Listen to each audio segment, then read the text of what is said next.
नमस्कार विद्यार्थी मित्रांनो. आपण या सेशनमध्ये युनिट 4 चे ऑब्जेक्टिव्ह सुरू करणार आहोत. तर युनिट 4चं जे काय नाव आहे त्याचं आहे concept related to skill development.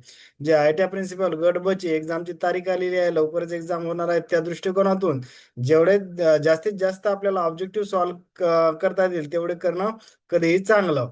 तर कुठलाही टाइमपास न करता लगेच आपण ऑब्जेक्टिव्हला सुरुवात करू. तर जे विद्यार्थी माझ्या चॅनलला पहिल्यांदा व्हिजिट करत असतील त्या विद्यार्थ्यांना रिक्वेस्ट आहे, जर काही महत्त्वाचं वाटत असेल किंवा काही कामाचे ऑब्जेक्टिव्ह वाटत असेल तर काही महत्त्वाची इन्फॉर्मेशन वाटत असेल एक्झामच्या रिलेटेड, तर आपल्या चॅनलला लाईक, सबस्क्राईब आणि शेअर करायला विसरू नका. तर आता क्वेश्चन नंबर 1 बघू इथं काय दिलेलं आहे. ब्लँक स्पेस दिलेली, specify the standard of performance and individual must achieve when carrying out the function in the workplace together with the knowledge and understanding they need to meet a standard consistently. तर त्याचं उत्तर काय? NOS म्हणजेच काय? National occupational standard आपण ज्याला म्हणतो. Option number 1 हे याचं करेक्ट उत्तर आहे. आता दुसरा एकदम सिंपल प्रश्न दिलेला आहे आपल्याला. तर बघा काय विचारलेला आहे. NOS करेक्ट फुल फॉर्म त्याचं काय आहे? तर नॅशनल आणि रिकामी जागा दिलेली आहे किंवा ब्लँक स्पेस दिलेली आहे आणि समोर लिहिलं स्टँडर्ड. तर ऑपरेशनल आहे का? नाही. ओपन ऍक्सेस आहे का? तर नाही. ऑपरेटिंग स्टँडर्ड असते का? तर नाही. तर ते ऑक्युपेशनल स्टँडर्ड आहे. म्हणजे काय? नॅशनल ऑक्युपेशनल स्टँडर्ड म्हणजेच काय? NOS. आता क्वेश्चन नंबर 3 बघू आपण. Each NOS define one key function of the job role, हे त्याचं करेक्ट उत्तर आहे. म्हणून ऑप्शन नंबर 1 हे याचं करेक्ट उत्तर आहे. म्हणजे एक एक इच किंवा प्रत्येक NOS म्हणजेच काय? नॅशनल ऑक्युपेशनल स्टँडर्ड डिफाईन्स काय करते तो? तर one key function in a job role. हे ऑफिस, जॉय, कॉलेज हे काही संबंध नाही ना 3 ऑप्शनचा. त्याच्यामुळे ऑप्शन नंबर 1 हे याचं करेक्ट उत्तर असणार आहे. Option number 1. क्वेश्चन नंबर 4 बघू आता. आपल्याला विचारलं की choose the correct sentence. Correct sentence आपल्याला ओळखायचं आहे. NOS are the statement of the skill, knowledge and performance standard required to effectively carry out ये किंवा वन स्पेसिफिक जॉब रोल. बरोबर आहे, त्यासाठीच तर NOS आहे ना. नंतर they acts as a industry define benchmark. बरोबर आहे, दोन्ही सेंटेन्स कुठेही चुकीचं दिसत नाही. त्याच्यामुळे ऑप्शन नंबर 3 हे तर करेक्ट उत्तर आहे. ए आणि बी दोन्ही स्टेटमेंट इथं करेक्ट आहेत. आता बघा 5 नंबर मध्ये आपल्याला काय सांगितलं की flow of the top to bottom कसा फ्लो असते? NOS SSC NSDC आहे का? नाही. कारण की NSDC स्टॉपले आहे ना, त्याच्या अंतर्गत SSC असते. NSDC SSC आणि NOS हे करेक्ट आहे. कारण की NSDC आपण बघितलं की नॅशनल स्किल डेव्हलपमेंट कॉर्पोरेशन, आणि त्याच्या अंतर्गत SSC म्हणजे स्किल सेक्टर हे असते ना काउन्सिल, आणि त्याच्या अंतर्गत हे आपलं NOS म्हणजे काय? National occupational standard. म्हणून ऑप्शन नंबर 2 याचं करेक्ट उत्तर असणार आहे 5चं. आता बघा क्वेश्चन नंबर 6. क्वेश्चन नंबर 6 मध्ये काय सांगितलं? Each NOS must a concise and readable document consisting of no more than किती किती पेजेस पेक्षा जास्त नसलं पाहिजे. तर जनरली 5 ते 6 पेज पेक्षा ते जास्त नसलं पाहिजे डॉक्युमेंट. ते म्हणून ऑप्शन नंबर 1 हे बरोबर आहे. आता हे डेटा कुठून घेतला? तर तुम्ही म्हणसाल सर हे कुठं? तर NSDCच्या साईडहून घेतलेला. त्याच्यामुळे तिथे तिथे हे सेंटेन्स दिलेला आहे, म्हणजे हे अथॉराइज डेटा आहे. आता क्वेश्चन नंबर 7 नंबरचा बघू आपण काय. Choose the correct sentence. Correct sentence आपल्याला इथं ओळखायचं आहे. Question number 1. NOS is a occupational because the standard are related to specific occupation or job or profession such as a electrician किंवा वेल्डर. बरोबर आहे ना. एक स्पेसिफिक ऑक्युपेशनच्या रिलेटेड स्टँडर्ड आहे, म्हणून त्याला आपण NOS म्हणतो. नंतर सेंटेन्स बी काय दिला आपल्याला? They specify minimum level of performance skill knowledge and computers required to perform that occupation effectively. कुठेही चुकीचं दिसत नाही. म्हणून ऑप्शन नंबर 3 हे करेक्ट आहे की दोन्ही सेंटेन्स हे करेक्ट आहे. Option number 3 correct. ए आणि बी दोन्ही स्टेटमेंट हे इथं करेक्ट आहे. आता बघा question number 8. Each occupation has its own set of standard describing what worker must know and able to do. आता एक असं आपल्याला एक स्टेटमेंट दिलं. आता खाली काय विचारलं? Above sentence is partially correct, म्हणजे अर्ध पूर्ण अर्ध करेक्ट आणि अर्ध रॉंग आहे का? नाही.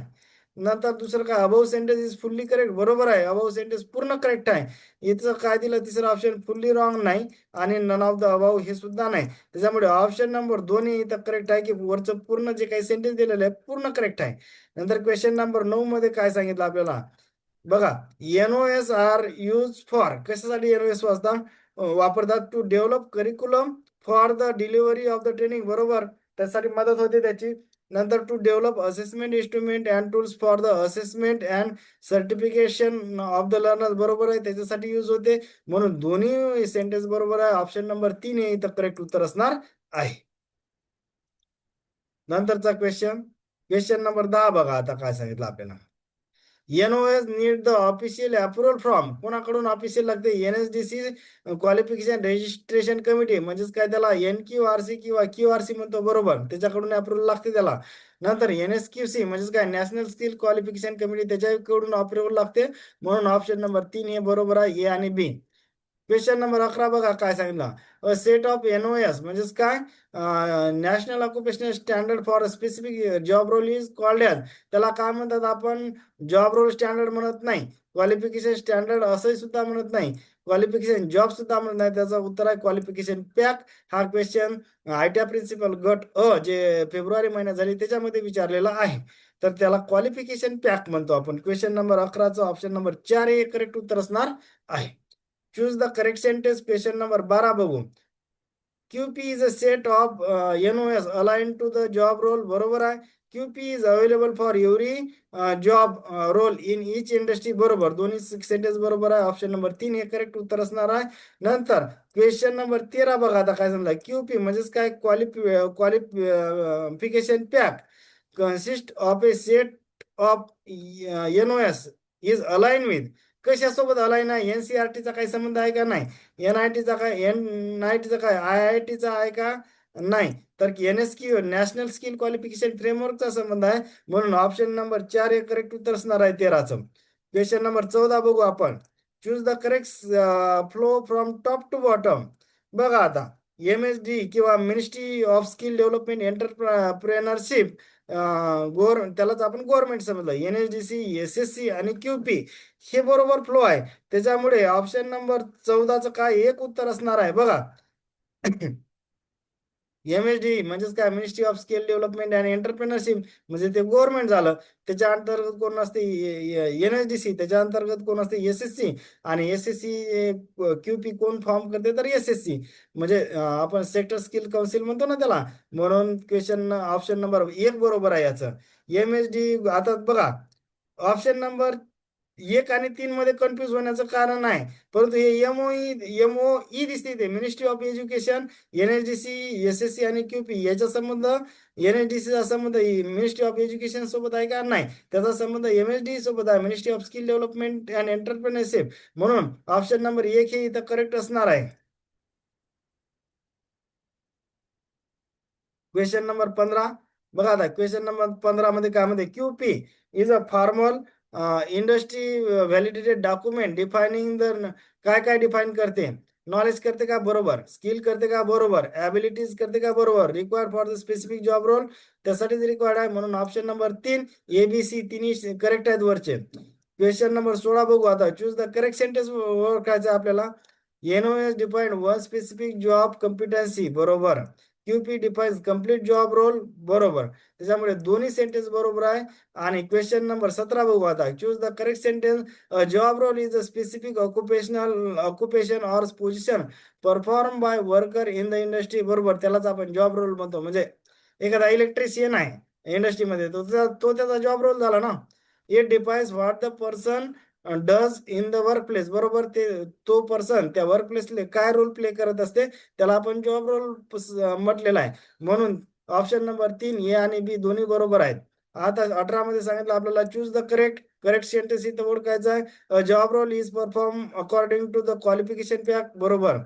QP is made up of multiple NOS.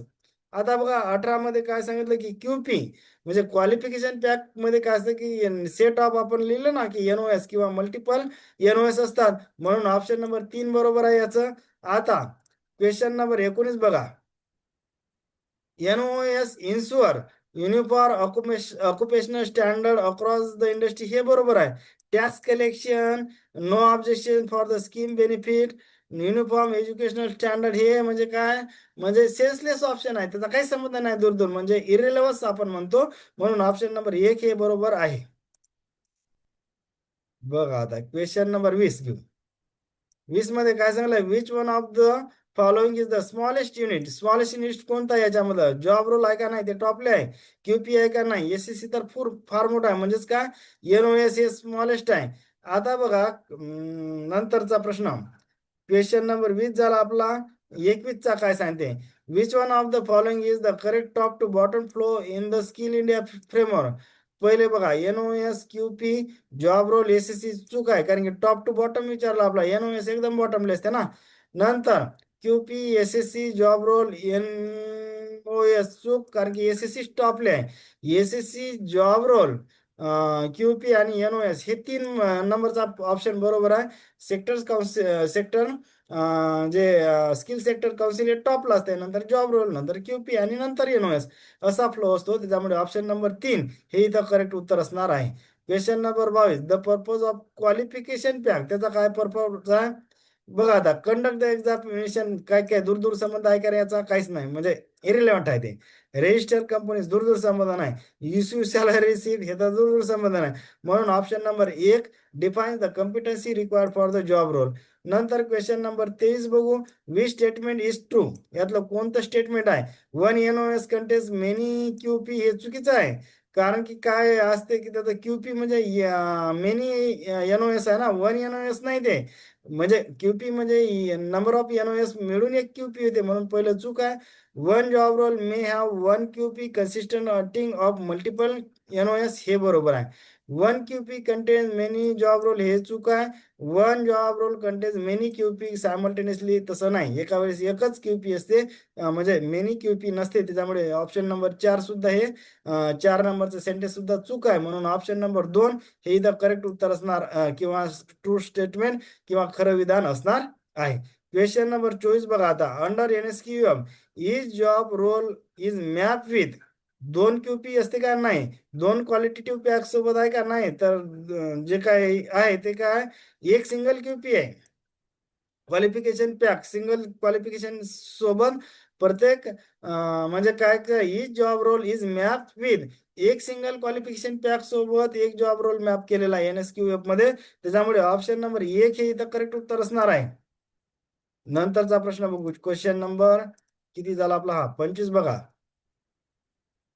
आता इथं विचारलं की आपल्याला की NSD establishing national skill development कॉर्पोरेशनची स्थापना कधी झाली? तर 31 जुलै 2008 हे इयर पार्ट पाहिजे आपल्याला. 31 जसं मी सांगितलं ना, म्हणजे काय काय जसं आयसीडीएस प्रोग्राम 2 ऑक्टोबर 1975. नंतर काय सांगितलं मी, स्किल इंडिया मिशन 15 जुलै 2015. नंतर आपण कोणते बघितले आणखीन, जसं एनएसडीसी 31 जुलै 2008. अशा काही जे काही महत्वाचे असतात. म्हणजे आपलं नॅशनल एज्युकेशन पॉलिसी कधी आली? 29 जुलै 2020. ती सुद्धा तारीख 29 जुलै आहे. एनईपी 2020 ची. ते अशा काही काही जे महत्वाच्या तारखा हे सुद्धा आपल्याला पाठ असल्या पाहिजे. नंतर question number 26, national skill development fund was setup by the government of India in. कधी स्थापन केला त्यानं? 2009 ला. एनएसडीसी म्हटलं की 2008, एनएसडीएफ म्हटलं की 2009. नंतर एनएसडीएफ फंड कलेक्टेड फ्रॉम. आता बघा इथं गव्हर्नमेंट सेक्टर आहे का? तर बरोबर आहे, परंतु ऑप्शन बरोबर वाचायचे, लगेच टिक करायचं नाही एक्झाम मध्ये. नॉन गव्हर्नमेंट सेक्टर कडून बी एनएसडीएफ फंड कलेक्ट केले, मग लगेच टिक करायचं का नाही? तर त्याचं ऑप्शन नंबर 3 गव्हर्नमेंट या नॉन गव्हर्नमेंट सेक्टर.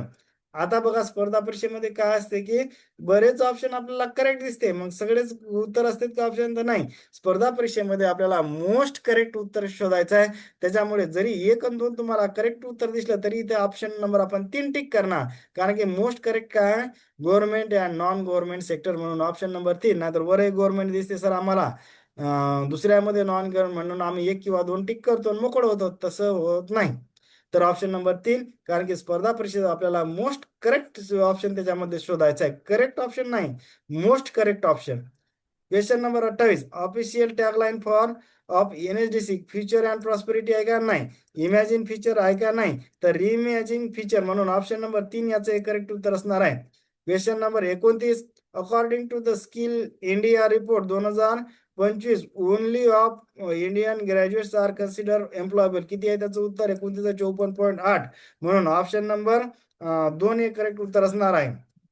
आता question number 30, skilling means learning आणि ब्लँक स्पेस दिलं. For the first time for the first time to get the job or perform the job role. काय आहे तिथं? न्यू स्किल आहे ना, पहिल्यांदा जॉब करायचा म्हणजे नवीन स्किल शिकावं लागतील ना, म्हणून त्याचा ऑप्शन नंबर 1 आहे न्यू स्किल. आता क्वेश्चन नंबर बघा किती आहे, 31.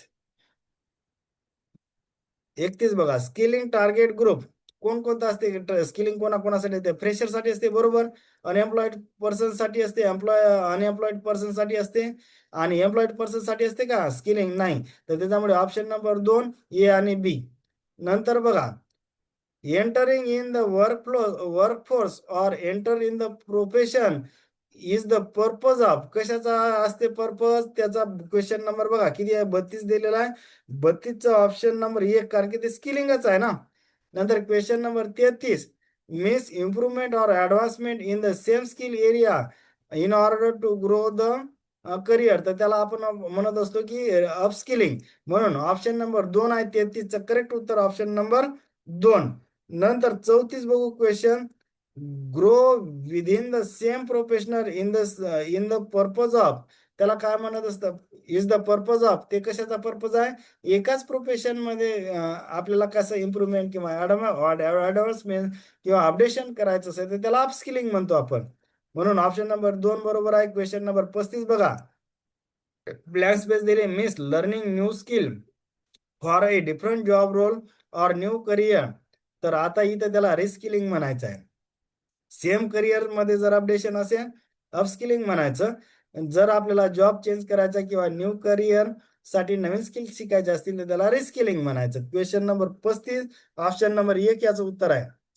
नंतर रिकामी जागा, change the profession or the field is the purpose of. कशाचा असते पर्पज? तो रिस्किलिंगचा. ऑप्शन नंबर 1 हे उत्तर असणार आहे. Job shadowing is the classified as on the job training. त्याचं उत्तर आहे ऑप्शन नंबर 2. आता बघू क्वेश्चन नंबर 38. बघा आता क्वेश्चन नंबर 38. बघा आता काय सांगता, it allows an employee to closely observe another employee performing the role is the purpose of. कशाचा पर्पज असते? तर शॅडो झोनचा असते का? नाही. नंतर जॉब शॅडोइंग असते का? तर हो, करेक्ट उत्तर आहे जॉब शॅडोइंग. नुसतं शॅडोइंग म्हणत नाही, जॉब हायडिंग सुद्धा म्हणत नाही, तर त्याला जॉब शॅडोइंग म्हणतात. Question number 39, observe and learn from an experience employee during. हे कशाचं असते? तर त्याला जॉब शॅडोइंग म्हणतो आपण. Option number 2. Question number 40, learning additional skill outside one's primary job role called as. त्याला काय म्हणतात? मल्टी स्किलिंग म्हणतात का? नाही. तर त्याला क्रॉस स्किलिंग म्हणत असतात. ऑप्शन नंबर 2 हे करेक्ट उत्तर ना. ऑलराऊंड स्किलिंग म्हणत नाही, शॅडो स्किलिंग म्हणत नाही, तर त्याचं उत्तर आहे क्रॉस स्किलिंग. Cross skilling. आता हे 40 वरचा रिपीट झाला त्याच्यामुळे हे डबल काही वाचायची गरज नाही. होप करतो की बऱ्याच गोष्टी कळल्या असतील, काही समजलं असेल, महत्वाचे ऑब्जेक्टिव्ह वाटत असेल तर आपल्या चॅनलला लाईक, सबस्क्राईब आणि शेअर करायला विसरू नका. थँक्यू.